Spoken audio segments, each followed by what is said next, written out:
The one thing they should teach their kids about money, I think the concept that money is finite, that, once you use it on something, you can't use it for something else. So you have to make a lot of decisions when it comes to money, right? Because money is finite. When it's gone, it's gone. So if you've used it for this one thing, now you can't use it for something else. Who the am I to tell you what to do with your money? My name is Priya, currently managing millions of hardworking dollars. Enough foreplay. Let's talk money. Welcome to the F word. Smart money, no bull.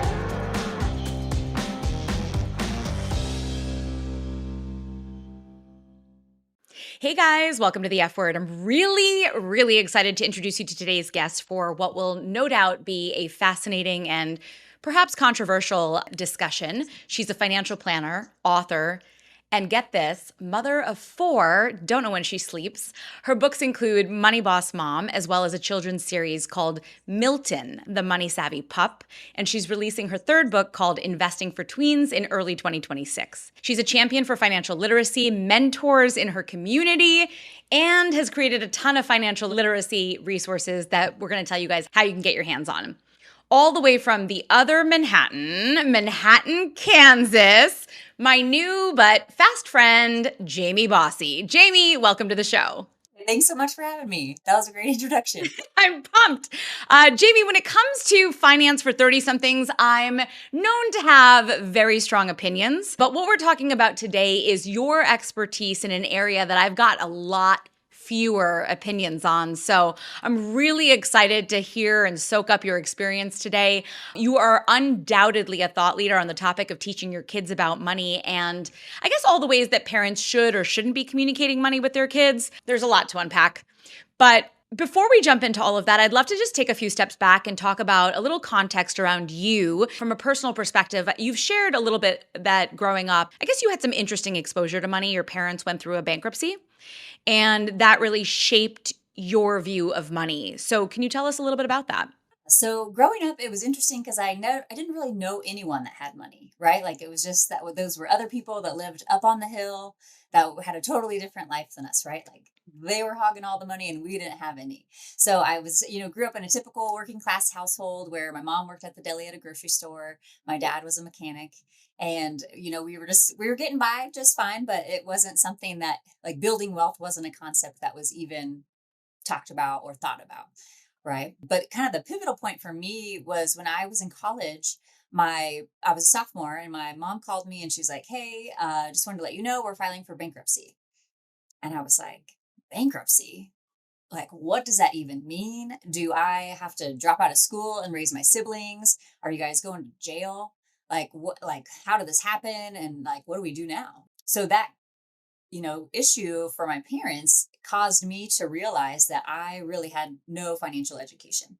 So I ended up taking a financial planning class, just personal finance 101 at Kansas State University, just for me. Like I wasn't pursuing it as a career. I was like, what don't I know that I need to know? Right. So I took one class and then ended up taking another. And then throughout that process, met with a lot of people that taught me what financial planning is.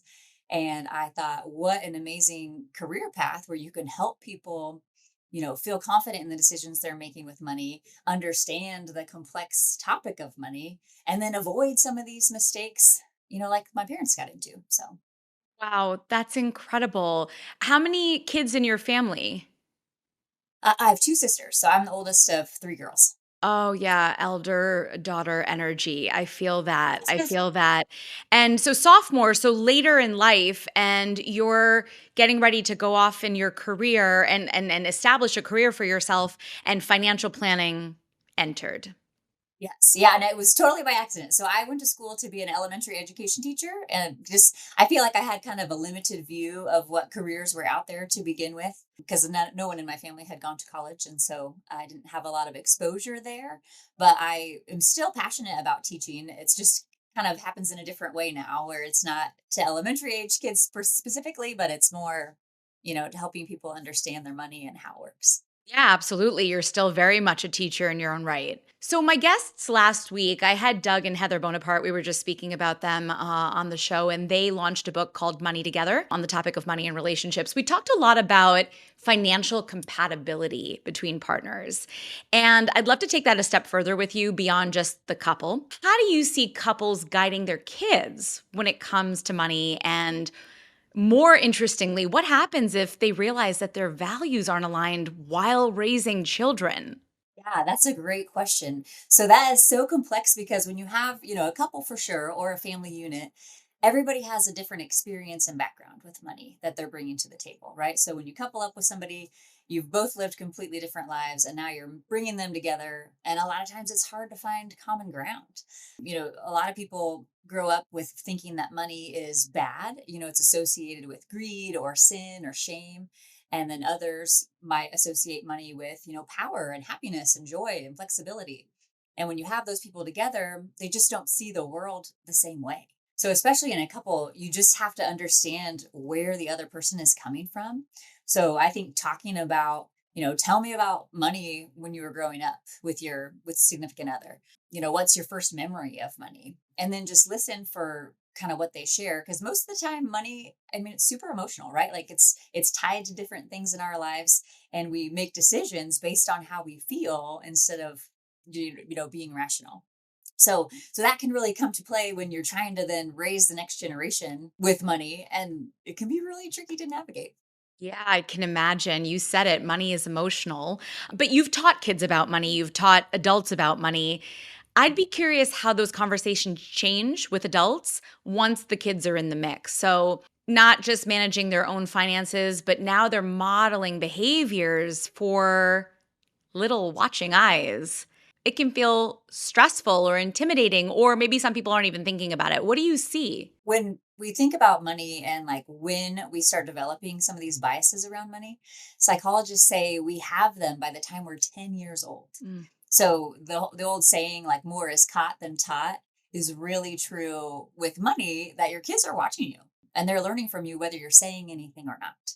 So I think being mindful that they are watching you and hearing how you talk about things. So if you're always fighting about money or talking about money like there's not enough and it's stressful, they feel that and they know, okay, money's hard. Like, I don't know if I can handle this, right? Or there's never enough.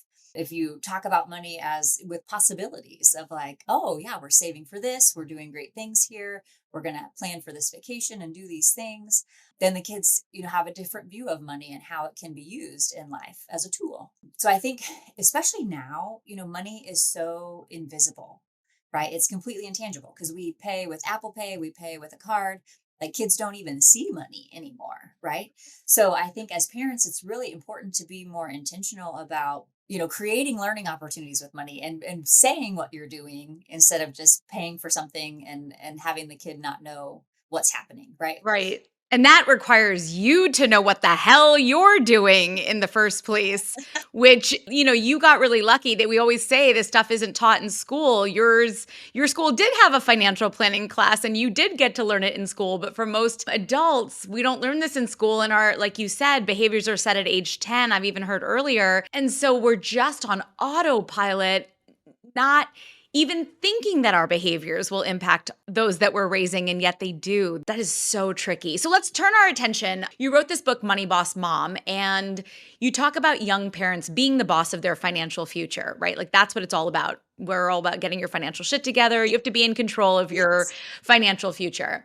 What's one team rule or principle that you think every couple should agree on right when kids enter the picture? So they're not on the same page, but like, what's one thing that they need to get on the same page about? Yeah, I would say the one thing that matters the most is just open communication, right? Because, money's hard to manage as a couple as it is, right? Because you're bringing two people that have different experiences to one family.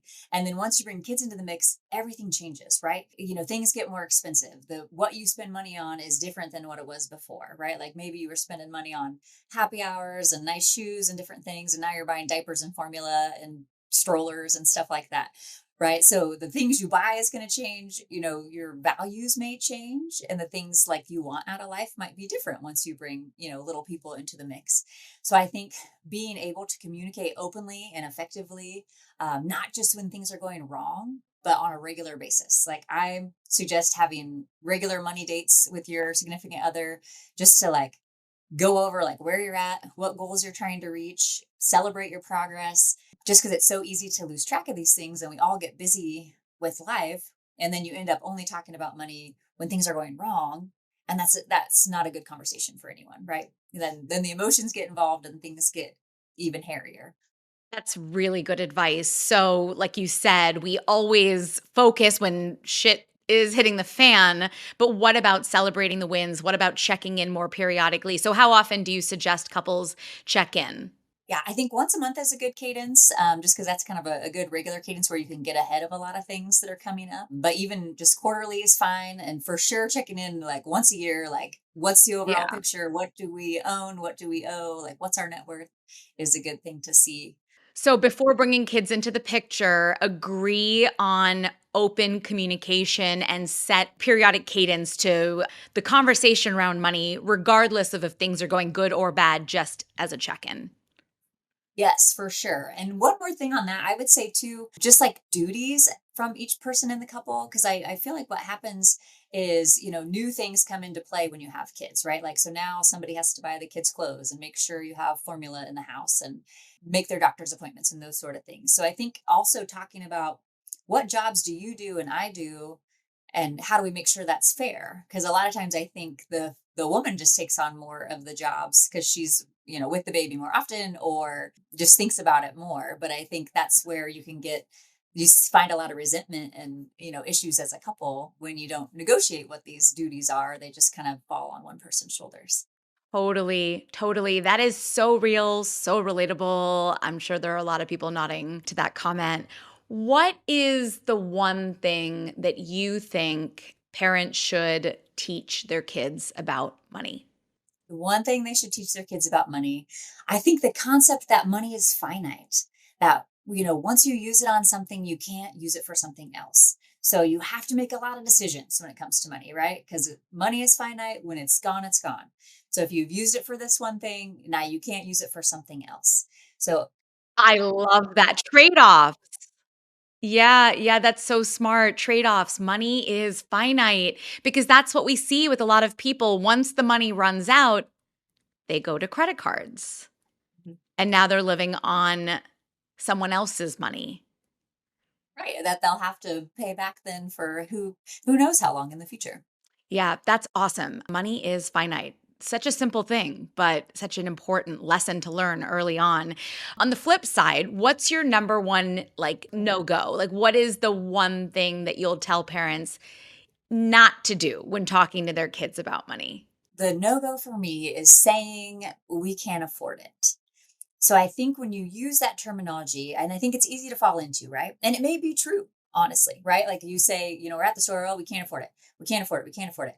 When a kid keeps hearing that, I think it places kind of a scarcity mindset of like, okay, there's never enough money. We can't buy anything we want. We have no flexibility. It's just like money's a problem, right?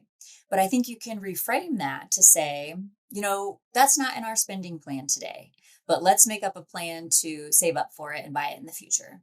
Or, tell me more about why you want this purchase and maybe we can save up for it and buy it for Christmas or something like that. So I think when you reframe it as a choice, like we're choosing not to buy this because our money is already being used for something else, that puts you more in power instead of like being the victim of, oh, we just can't afford these things.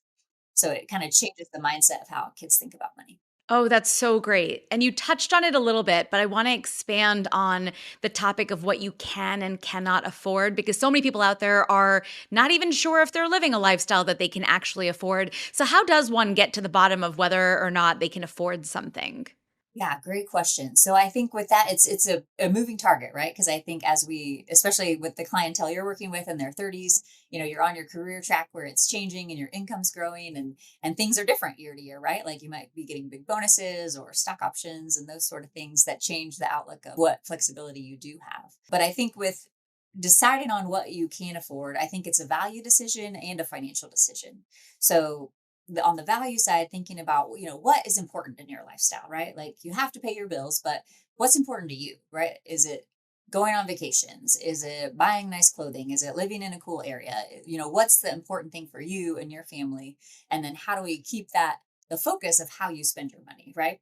So, if you have kind of this big vision of your life of like, okay, this is the ideal vision for my future and my retirement and all these things, and then when you're making decisions now, that makes it so much more easy to decide, is this thing I'm doing or buying now getting me closer to that vision I have or further away from it? So I think the values piece is an important thing. And then just financially, I feel like a lot of people don't know like what comes in, what goes out each month. Like a lot of times when we meet with new clients, they might not even know what their salary is. So it's like if you can have a handle of like ballpark, okay, this much comes in each month. This is how much we're saving each month. These are our basic bills that we have to pay each month. This is a ballpark of what we spend on the fun stuff each month. Like you'll be way ahead of a lot of people if you just have even close numbers on those fronts. What's coming in, what's going out, and then being more intentional and aware. And sometimes people choose not to be aware because then you're on the hook. Then and now you're making decisions when you know better. That's something that a lot of people avoid, but there really is no way to know what you can afford without diving into the numbers. Right. Yeah, you have to know kind of where you're at to see what's possible for you. Do you condone credit cards? I know this is not on the topic of kids and money, but I'm curious. Do I condone them? I mean, I think using credit cards can be a smart way to earn rewards. I think you have to first be able to make sure you can pay them off each month. So I think if you can use them wisely, awesome. If consistently get in trouble with them, maybe try just using bank accounts for a while and then going back to it. But I think they can be a great way to, build up travel points and different things that you can use to create that lifestyle that you want to lead. Yeah, absolutely. And the fraud protection. There's a lot of benefits of credit cards, like you said, if you can use them wisely. I agree. Okay. I want to touch on something that I think a lot of parents wrestle with, especially today. I'm sure you've heard of this, perhaps even have engaged in conversations around it in your own relationship and parenting. But there is the rise of gentle parenting. And I think the goal is to make kids feel heard, supported, feel emotionally safe, which so much good stuff in that. But sometimes, and I've seen this, that same instinct shows up with money. I guess I'm just curious when parents avoid hard boundaries, or maybe they swoop in to fix every mistake, or they say yes a little too often. Can you gentle parent your kids out of being self-sufficient adults? I think you can. Yeah. I think, money is hard to manage anyway. And then if you're in a spot where your parents just kind of bail you out left and right or buy you whatever you want, then I think instead of helping you, it's hurting you in the long term, right? Because I think we need to experience failure and tough issues with money as a kid while the stakes are so much lower, right? So you want your kid to have the experience where they go to Target to buy the Pokemon cards and they don't have enough at the register, right? So they have to put something back. You want them to feel that pain of like, okay, I had to make a decision today and this is what I chose and why. Because you want them to, have that experience before they're out on their own and they're 25 and they, can't pay their rent. It sounds backwards, but you want to let your kids fail a little bit with money. You want them to make mistakes and learn from them now while they're safe under your roof instead of, when they're out on their own. Right, right. That's a really good point because it seems like there's a very fine line between being supportive and spoiling them. It's very tricky to toe that line, especially when you're feeling maybe on the parenting front, you haven't come through, work kept you really busy, you weren't able to spend time reading your child a book or something. And so you fill that void with showing them love in a slightly different way, or what is perceived as love through the giving of things and satisfying them in other ways in other areas. What do you think are the long-term consequences when parents blur that line? Well, I think you end up supporting that kid for most of their life, right? I've seen it in a lot of client relationships where they're still supporting 40-year-old children and their children because they, can't get ahead financially, or they've made a bunch of bad decisions that they can't, take back. So I think by, sheltering the kids too much as children, you're setting yourself up to jeopardize your future with money because you'll be still financially supporting them well into the future. That actually brings up another really interesting question that we get asked a lot. I'm curious your take on this is if a couple is behind financially for their retirement, but their kid needs financial support. So we're talking about like an older child, maybe post college. How do you suggest a couple decides between their own financial future and supporting their kid today at the potential jeopardy of their finance? Like, how do you prioritize? Yeah, so I think in general, I mean, especially when it comes to like paying for college for kids or young adults, you can get a loan for college, or the kid can get a loan for college, but you can't get a loan for retirement, right? So if you're making the choice to support an adult kid with money that is earmarked for retirement, you just have to know that you're now impacting your future, right? So maybe now you have to work longer, maybe you can't spend as much in retirement and have that lifestyle that you envisioned, like something has to change. So it becomes a matter of priorities, right? Like, what do you prioritize here? How severe is the need that the child has? Is there any other options to help them? Because I think in some cases, things are bad, right? Like your kid gets divorced and they need a place to live, or they need support for a while, or they've have a disability, or something has gone wrong in their life, and things happen. But I think setting some boundaries and figuring out, like, okay, how long can I support them, and to what level, and then are there any other ways I can help them, or skills I can teach them that can help get them kind of back on their feet. That's great advice. So it's not one or the other, and each case is certainly unique. But if you jeopardize your retirement, like you said, you can't get a loan for that, where there may be other programs or ways that your child can find support, or at least putting some boundaries around it, limiting it, having a clear conversation so that everyone's on the same page about how much you're able to support them. Right. Yeah. Okay. Let's take that back a couple decades. They're back to being a child, and I shouldn't say they're back to being a child, but you're dealing with your kids. This is a hot button topic, and I'm sure you've seen this statistic. About 40% of parents give their kids an allowance to teach them about money, about saving money even. Are you pro allowance? And if so, how do you think parents should be thinking about it? Do you think it's a tool? Do you think it's a reward for chores, not for chores? Or something else entirely? Like what is your construct around thinking about allowance for kids? So I am pro getting kids money to practice with, right? So however that takes shape is up to you, right? I think the allowance debate is a hot one where, some people are like, yeah, just being part of this household is where how we do chores, right? You're a family member. That's part of what we do here. Others are like, yeah, let's pay for work because that's how we get paid. So that makes sense to kind of correlate pay to work. The way we do it at our house is kind of a mix where they're kind of like salaried employees. Just because I think you have to do something that's easy enough for you to manage, right? Like, so for me, now my kids, I pay them once a month. And my goal with that is to get money in their hands and let them make decisions with it. And the key piece of this is once they've made a decision and bought something, or saved up for something and bought it, I like to have a, post-mortem conversation with them after they've purchased the item, a week later or even a month later, and say, hey, are you still enjoying that item that you bought? Are you glad you made that purchase? And then what's interesting is sometimes they can't even remember what it was. And they're like they've already lost it, or it's broken, or it's like Pokemon cards they left in the yard. Then we can have the conversation of, okay, well, would you spend your money on that again? Because you didn't, you lost it, you broke it, whatever. And so that can be a good learning experience that way. But then also, if they bought something that they really love and enjoy, celebrating that with them. Like, oh, you worked hard for your money and now you bought something that you get a lot of use out of and you enjoy. And that's what money is for. That's so simple, yet so effective. And yes, it takes an extra moment of time, but you're saying reflecting back, asking your child to reflect back on that purchase. It also just reminds them to connect that purchase back to the money that used to be in their pocket.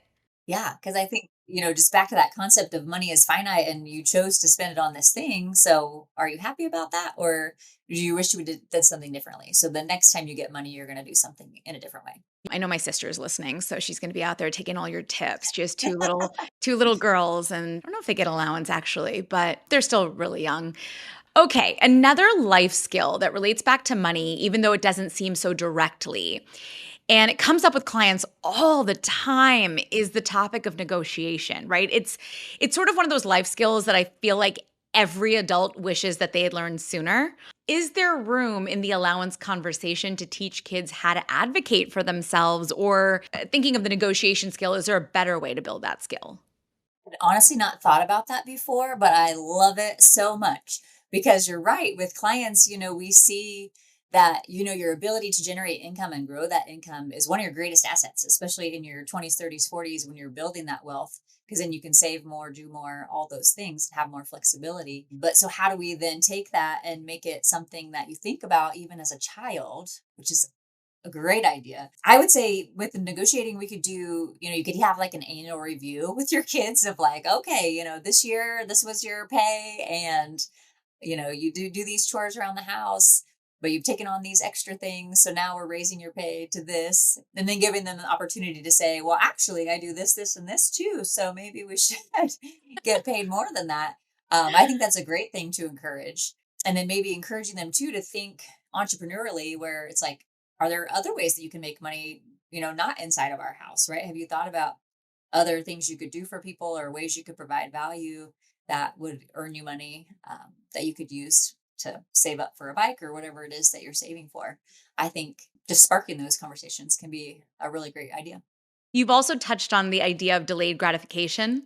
So they're saving up for the bike, they're saving up for the iPad, they're saving up for something, that it's not that they have the money and if they don't have the money you supplement. You encourage creating that idea that you might have to wait to get something. I think creating that, kind of pain that we all feel, right? When we want to buy something big or do something big, typically we can't just do anything we want whenever we want. It takes some planning and thought to get there. And I think the sooner kids learn that, the easier it is for them to develop healthy habits around money and understand that, yeah, I can't have everything I want right when I want it, but I can make a plan to get there. Do you think that there's an age that's too young to implement the concept of delayed gratification, or like how young would you start that concept? Because some kids, I'm not some kids, but at some age, it seems like that just doesn't compute. Yes, I do think delayed gratification is hard. I mean, it's hard for most adults, really, but I would say my kids are all 12 and under, so I don't have experience with the bigger kids yet, but I would say probably it's age 6 is kind of where they have the patience for that kind of thought, or saving money is something they can do more easily. Because before then, it's really like, oh, I have money, I should spend it. Oh, how do I use money and what is it for? But I think 6 is probably a good age to start talking about, okay, let's put this money aside and we're saving for this thing. But I think you want to make it, more tangible. Like maybe you have a picture of the thing that they're saving for and that's up on the fridge, and you have a chart that shows like how close they are to getting the money saved. Because I think those visual aids can really be impactful. Oh, yeah, that's awesome. That's so great. Just something as simple as a little mini vision board that they even help put together, maybe. I think that concept does exist for some adults, but they don't talk about it enough with their kids. Like, we're saving up for X. Like, you are saving up for X, but you don't talk about it in a way that creates this concept of working towards something with your kids. Would you be open to sharing how you decided what your kids' allowances would be? Yeah, so we tried a couple of different things. So when my oldest was younger, we did kind of like, you did a chore, you got $1, right? It was like really tied to the chores. And it was like, okay, you do a thing, you get paid, here you go. And it didn't matter like mowing the grass or washing the dishes. It could be different levels of time or work, but it was $1 per chore. Right. So this was he was very young then. So it was like Swiffering. Like all my kids love Swiffering. I don't know why, but I'm for it. I'm here for it. Watering the plants, setting the table, like some of those things that aren't, super hard chores or dangerous or anything. But then it's like if you do that system, you have to be ready to pay when they do it, right? So you have to have ones in your house all the time, and that's kind of a pain in the rear, right? So, as I got older, we kind of graduated to weekly payments and then now monthly payments where it's like, okay, it's easier to have that be the system. And we actually use green light cards now where it's like they kind of have their own debit card and, we can do it electronically instead of having cash to pay them each time. Cause that just, you have to make it easy on your life too. Sure, sure. That's a really so are you saying like a week of setting the table could be $7? Sure. Yeah. It depends on what we were doing. Yeah. Wow. Okay. Is there like such thing as too much or how do parents like what are some other methods parents can use to decide how to pay their kids?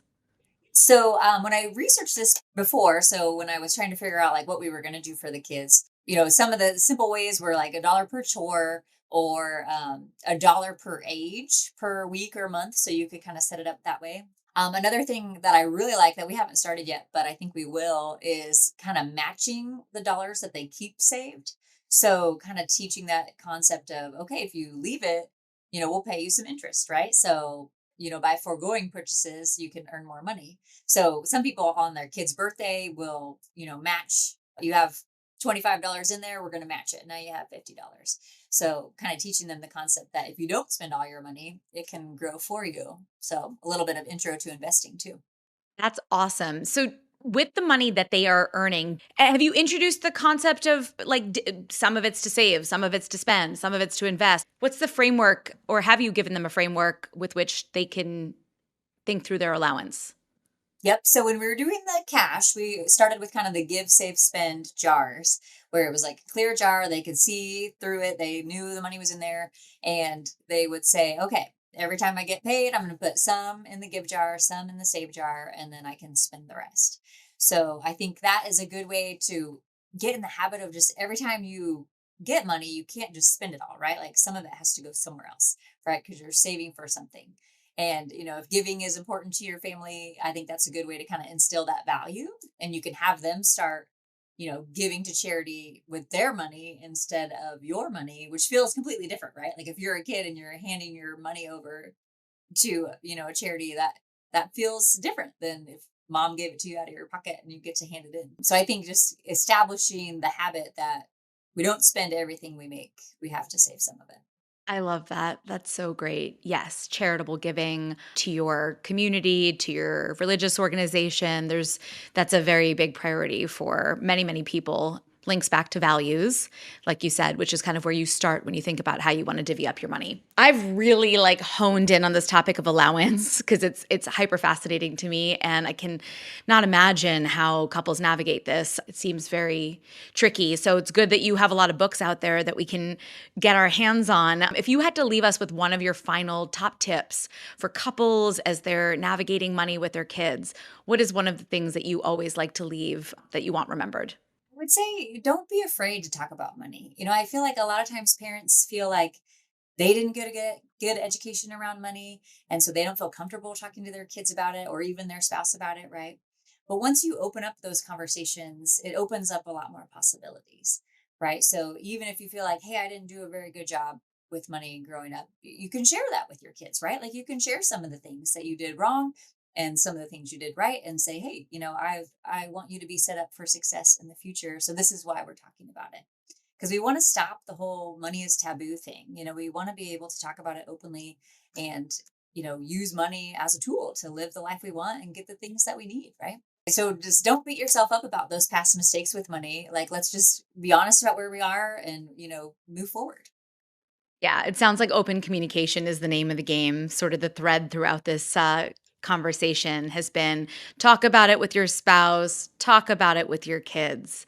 And I think that's a really important reminder for everyone out there listening because, again, like you said, money is that taboo topic. We don't talk about it. It feels very it feels ick to talk about even with your family and friends, which it shouldn't it shouldn't. And that's why we have this podcast. That's why we bring on amazing speakers like you to spread the word. Everyone needs to keep talking about it. Thank you, Jamie. That was really, really cool to think through with you, and appreciate all your advice and guidance. Before I let you go, we have a segment that I call Best Bite. I don't know if you know about this. I am a big foodie. I love to eat. I love to cook. I love to eat. I love food, all types of cuisines. And so I always love to ask, what is something that you've had lately that you would recommend to me, whether I have to go somewhere, I'll travel, and you were just in New York, the other Manhattan. So yeah, where do I need to go? What do I need to eat? I love that. So I actually had a really good drink in Manhattan, the other Manhattan. It was like an orange ginger carrot mule. Like, it was sounded crazy, but I really am a fan of Moscow mules, and this was just delightful. It was just like a different flavor profile and something really good and fresh, and I really liked it. But you're gonna hate this because I don't remember where it was, like where it came from. So mean. You're going to have to get back to me. I need to I'm know. gonna have to I'm figure that out. Yeah. You were up here for the investment news conference. Is that right? Yes. Yeah. And so it had to have been somewhere in the Tribeca area, right? It was clear. Yes, it had to have been. Yes, we're gonna get to the bottom of this. We need to. I'm a cocktail gal. I need to know. I want this orange ginger mule. That sounds phenomenal. So get back to me. And for those of you listening, I'll throw it in the show notes once Jamie lets us know where we can get this delicious cocktail. Finally, where can people follow you? Where can we get all the financial literacy resources you've put together? Give us the download. Give us everywhere we need to go and how to follow you and your journey. I love it. So moneybossmom.com is where a lot of resources are for parents. MiltonTheMoneySavvyPup.com are a lot of resources for kids and teachers. I'm on Instagram as Money Boss Mom and Facebook as Money Boss Mom, and then also on LinkedIn just as Jamie Bossy. Your reels are awesome, by the way. Thank you. Yeah. And sometimes you bring your kids into them, which is so cute. I saw a joke the other day. So I'm not going to tell you what the joke was. It was super cute. Jamie's son told a little joke on Instagram. It was very, very cute.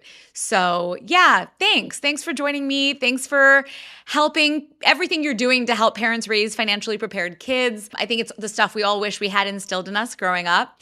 For everyone listening, if today's episode made you think differently about how money shapes your family, please share it with a friend or share it to that parent who might be doing a little too much gentle parenting with their wallet. The more we normalize talking about money, the better we're going to be at managing it. Please make sure you're subscribed so you don't miss future episodes. And if you like what you've heard, we will welcome your feedback, your ratings, your reviews.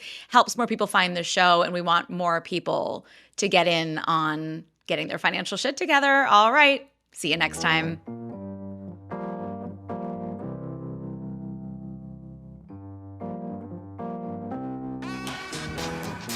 Thanks for listening to The F Word with Priya Milani. If you like what you heard, hit subscribe wherever you're listening and leave us a review while you're at it. We're approval junkies. Don't forget, you can find a ton of great resources, content, courses, and other freebies at stashwealth.com. Now, for the capital S stuff our lawyers want us to say. StashWealth is a registered investment advisor. Content presented is for informational and educational purposes only and is not intended to make an offer or solicitation for any specific securities, product, service, or strategy. Consult with a qualified investment advisor, that's us, before implementing any strategy. Investing involves risk, including the loss of principal. Past performance does not guarantee future results. There, we said it. Did I have fun?